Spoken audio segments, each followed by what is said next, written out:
नमस्कार दोस्तों, GNS news में आपका स्वागत है। हर उपयोगी जानकारी और काम की खबर से अपडेट रहने के लिए अभी सब्सक्राइब करें हमारे चैनल को और साथ में बेल आइकन भी प्रेस कर ले और वीडियो को ज्यादा से ज्यादा दोस्तों में शेयर करें। तो चलिए बढ़ते हैं खबरों की ओर।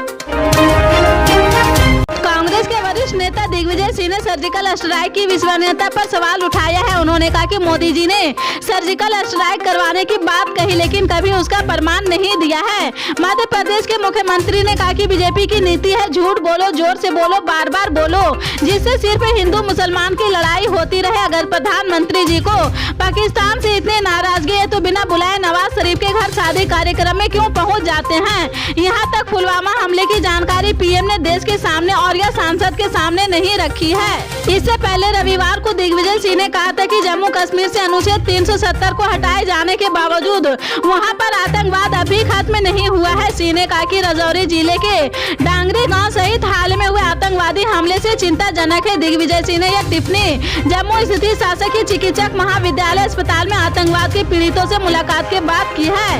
इस दौरान सिंह के साथ पार्टी के वरिष्ठ नेता जयराम रमेश और जम्मू कश्मीर प्रदेश कांग्रेस कमेटी के मुख्य प्रवक्ता रविंद्र शर्मा भी थे। उत्तर प्रदेश के मुख्यमंत्री और बीजेपी के कद्दावर नेता योगी आदित्यनाथ को सुप्रीम कोर्ट से बड़ी राहत मिली है। सुप्रीम कोर्ट ने 2018 में राजस्थान के अलवर में चुनाव प्रचार के दौरान कथित आपत्तिजनक भाषण देने के लिए उत्तर प्रदेश के मुख्यमंत्री योगी आदित्यनाथ के खिलाफ मामला दर्ज करने का आदेश दिए जाने का अनुरोध करने वाली याचिका सोमवार को खारिज कर दी है। जस्टिस BR गवई और जस्टिस विक्रम नाथ की पीठ ने कहा कि वह मामले में हस्तक्षेप करना चाहती है। पीठ ने कहा कि ऐसे मुकदमे सिर्फ एक पेज के लिए होते हैं, इसे खारिज किया जाता है। याचिकाकर्ता ने इलाहाबाद हाई कोर्ट के एक आदेश के खिलाफ सुप्रीम कोर्ट का रुख किया था। हाई कोर्ट ने याचिका खारिज कर दी थी और याचिकाकर्ता पर 5,000 रुपये का जुर्माना लगाया था। यह याचिका मऊ जिले के नवल किशोर शर्मा ने दायर की थी। याचिकाकर्ता के अनुसार योगी आदित्यनाथ ने 23 नवंबर 2018 को अलवर में एक चुनावी भाषण में उनकी धार्मिक भावनाएं आहत की थी। चालू खरीफ फसलों की मार्केटिंग सीजन में छत्तीसगढ़ ने केंद्रीय पूल में न सिर्फ देश में सबसे ज्यादा योगदान दिया है बल्कि देश में धान बेचने वाले कुल किसानों के मामले में छत्तीसगढ़ के किसानों की संख्या सबसे ज्यादा हो गई है। छत्तीसगढ़ के मुख्यमंत्री भूपेश बघेल ने राज्य के किसानों को बधाई देते हुए कहा कि पिछले 4 सालों में छत्तीसगढ़ प्रदेश धान के कटोरे से धान की कोठी में तब्दील हो चुका है। खेती पर जगह किसानों के भरोसे के कारण ही यह चमत्कार हो पाया है। भारत सरकार की ओर से प्रकाशित किए गए आंकड़ों के अनुसार देश में इस साल 1,18,17,242 किसानों ने धान बेचने के लिए पंजीयन कराया था। इनमें से 25,14,456 किसान छत्तीसगढ़ के थे। अब तक राज्य के 22,93,761 किसान धान बेच चुके हैं, जो देश में किसानों की सर्वाधिक संख्या है। राज्य में 1,03,70,243 मीट्रिक टन धान उपार्जन अब तक किया जा चुका है। इसके एवज में राज्य के किसानों ने अब तक 19,93,00,000 रुपये से अधिक का समर्थन मूल्य प्राप्त किया है। इन किसानों को छत्तीसगढ़ शासन की ओर से संचालित राजीव गांधी किसान न्याय योजना का लाभ भी मिलेगा। हिमाचल प्रदेश में मुख्यमंत्री सुखविंदर सिंह सुक्खू के नेतृत्व वाली सरकार ने प्रदेश को 2025 तक हरित ऊर्जा राज्य बनाने का लक्ष्य रखा है। प्रदेश सरकार ने इसके लिए महत्वपूर्ण कदम उठाने भी शुरू कर दिए हैं। हिमाचल प्रदेश के 3 जिलों में शिमला, हमीरपुर और कांगड़ा में पहले चरण में पेट्रोल और डीजल वाहन की जगह इलेक्ट्रिक गाड़ियां इस्तेमाल में लाई जाएगी। वहीं दूसरे चरण में अन्य जिलों के लिए इलेक्ट्रिक गाड़ियां खरीदी जानी है। मुख्यमंत्री सुखविंदर सिंह सुक्खू ने सभी मंत्रियों को खर्चे में कटौती करने का निर्देश देने के साथ साथ प्रदेश को हरित ऊर्जा राज्य बनाने के लिए महत्वपूर्ण कदम उठाने के लिए कहा है। हिमाचल प्रदेश को हरित राज्य बनाने के लिए HRTC भी पहले चरण में 125 इलेक्ट्रिक बसें खरीदने जा रहे हैं। इलेक्ट्रिक बसें खरीदने के बाद प्रदेश के डीजल वाहनों का बोझ कम होगा। सरकार ने शुरुआती चरण में 50 अलग अलग स्थानों पर इलेक्ट्रिक चार्जिंग स्टेशन बनाने के लिए भी कहा है। इसके अलावा सभी पार्किंग में भी इलेक्ट्रिक स्टेशन की सुविधा देने की बात कही गई है। दिल्ली के कंझवाला मामले में मृतका अंजलि की मां ने कहा कि दिल्ली सरकार ने उनके इलाज और बच्चों की एजुकेशन के जो वादे किए थे उसे पूरा नहीं किया। हमने मुख्यमंत्री अरविंद केजरीवाल से मिलने के लिए ईमेल किया था, लेकिन कल जब हम मिलने के लिए पहुंचे तो वो हमसे नहीं मिले हैं। उन्होंने 26 जनवरी के बाद आने के लिए कहा है। बता दें कि इस वारदात से राजधानी समेत पूरा देश हिल गया है। घटना दिल्ली के सुल्तानपुरी की है। नए साल के पहले दिन अंजलि अपने दोस्त निधि के साथ ही उस दिन सुबह सुबह अंजलि की स्कूटी को कार ने टक्कर मार दी थी और वो कार में फंस गई थी। इसके बाद आरोपी उसे लगभग 12 किलोमीटर तक सुल्तानपुरी से कंझावाला तक सड़कों पर घसीटते रहे, जिससे उसकी मौत हो गई थी। इस मामले में 7 आरोपी गिरफ्तार किए गए थे, जिसमें एक को कोर्ट ने जमानत दे दी थी।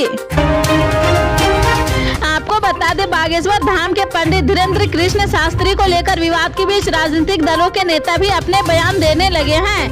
कई बीजेपी नेता और हिंदू संगठन शास्त्री का समर्थन कर चुके हैं। वहीं यूपी में सुभाषपा अध्यक्ष ओम प्रकाश राजभर ने भी धीरेन्द्र शास्त्री का समर्थन किया है। बता दें कि शास्त्री इस समय मीडिया की सुर्खियों में है। महाराष्ट्र के नागपुर की एक संस्था ने उन्हें चुनौती दी थी और उन पर चमत्कार के नाम पर अंधविश्वास फैलाने का आरोप लगाया था। उन पर जादू टोना का भी आरोप है। आरोप लगाने वाली संस्था का नाम अंधश्रद्धा निर्मूलन समिति है। इसके बाद तरह तरह की चर्चाएं चल रही है। यूपी के मैनपुरी में एक निजी कार्यक्रम में शिरकत करने पहुंचे ओम प्रकाश राजभर धीरेन्द्र कृष्ण शास्त्री पर लग रहे आरोपों को लेकर कहा कि आरोप और प्रत्यारोप लगना एक अलग विषय है। कोई भी संत या कोई कथावाचक आपस में बैर रखना नहीं सीखता है। उन्होंने कहा कि जो भी व्यासपीठ पर बैठता है वह ज्ञान और उपदेश ही देता है। अब उसे सुनने वालों के चश्मे की पावर अलग अलग होती है। कुछ लोग उसे बुराई ढूंढते हैं तो कुछ लोग उसे सीख लेते हैं। नेताजी सुभाष चंद्र बोस की 126वीं जयंती है, जिसे देश पराक्रम दिवस के तौर पर मना रहा है।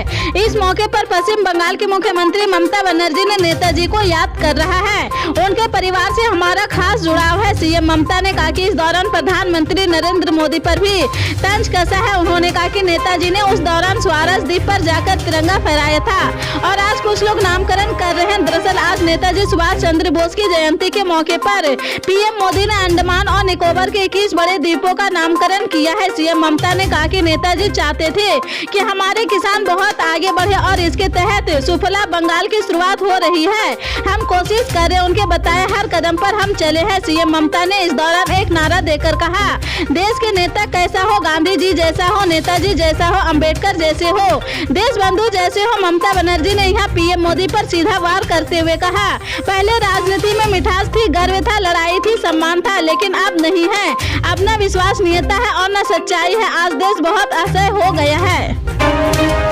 भारतीय जनता पार्टी प्रदेश कार्य समिति की बैठक रविवार को संपन्न हो गई है। प्रदेश अध्यक्ष भूपेंद्र सिंह चौधरी की अध्यक्षता में हुई इस बैठक में प्रदेश महामंत्री धर्मपाल सिंह ने आगामी लोकसभा चुनाव, निकाय चुनाव, एमएलसी चुनाव के साथ संगठन के आगामी कार्यक्रमों व संगठनात्मक अभियानों की योजना रचना पार्टी ने प्रस्तुत की है। धर्मपाल सिंह ने कार्य समिति को संबोधित करते हुए कहा कि आगामी 5 फरवरी तक प्रदेश के सभी 98 संगठनात्मक जिलों की तथा 12 फरवरी तक 1918 मंडलों की कार्य समिति का आयोजन करके संगठन की कार्य योजना विस्तार से एक एक कार्यकर्ता तथा पदाधिकारी तक पहुंचाना है। उन्होंने जोर देते हुए कहा है कि मंडल तथा बूथ स्तर तक समीक्षा करके प्रभावशाली सशक्त मंडल व सशक्त बूथ की संरचना का निर्माण कर सभी वर्गों का समायोजन कर सुगठित करने का काम करना है। दिल्ली में गणतंत्र दिवस की तैयारियां जोरों पर है। गणतंत्र दिवस को लेकर दिल्ली में फुल ड्रेस रिहर्सल जारी है, जिसके चलते दिल्ली में भारी वाहनों की एंट्री बंद कर दी गई है। बहादुरगढ़ में दिल्ली बॉर्डर के नजदीकी हरियाणा पुलिस ने नाका लगा दिया है। दिल्ली की तरफ से टिकरी बॉर्डर पर दिल्ली पुलिस द्वारा नाका लगा दिया है। पुलिस की नाकेबंदी के चलते दिल्ली बॉर्डर पर भारी वाहनों का जाम लगा हुआ है। सामान से भरे ट्रकों की बहादुरगढ़ के सेक्टर 9 मोड़ पर लंबी लंबी लाइनें लग गई है, जिसके कारण छोटे वाहनों को भी निकलने में परेशानी होने लगी। वहीं देर रात से जाम में फंसे भारी वाहन चालक और परिचालकों के लिए परेशानी खड़ी हो गई है।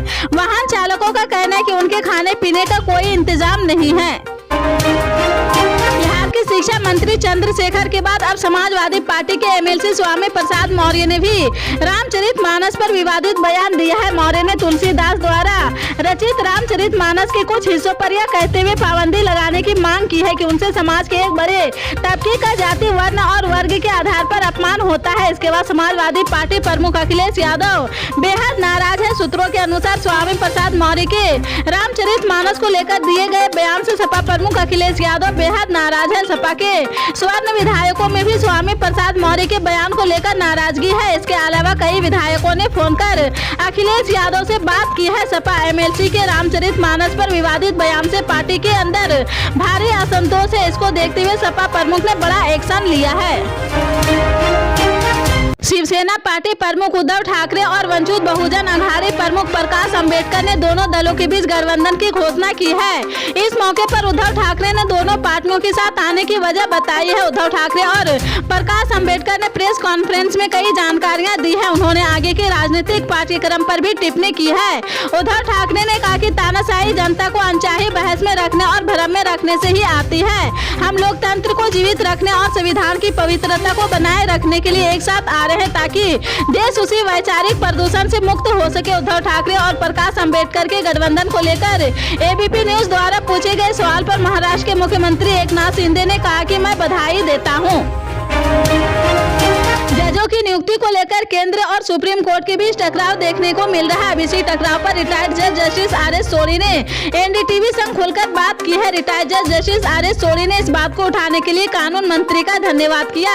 साथ ही उन्होंने इस मामले पर बात करते हुए कहा कि मैं कोई राजनीतिक व्यक्ति नहीं हूँ और इसलिए मेरे कंधे पर रखकर बंदूक न चलाई जाए। इस मामले में ये मेरी निजी राय है। कॉलेजियम सिस्टम असंवैधानिक है। इसके साथ ही उन्होंने कहा कि ये कैसे हो सकता है कि कुछ जज मिलकर ही जजों की नियुक्ति करें। हाई कोर्ट और सुप्रीम कोर्ट में हो सचिवालय कॉलेजियम सिस्टम फैल हुआ है। 2-3 जज मिलकर कैसे तय कर सकते हैं। सांसद कानून बनाने में सुप्रीम कोर्ट है लेकिन कानून का परीक्षण करने में सक्षम है। सुप्रीम कोर्ट जजों की नियुक्ति को लेकर सार्वजनिक आलोचना से बचे संवैधानिक संस्थाएं इस मामले का बैठकर हल निकाले। पल पल के अपडेट जानने के लिए जुड़े रहें आप अपने GNS न्यूज चैनल से। मिलते हैं अगली बड़ी खबर के साथ, तब तक के लिए जय हिंद।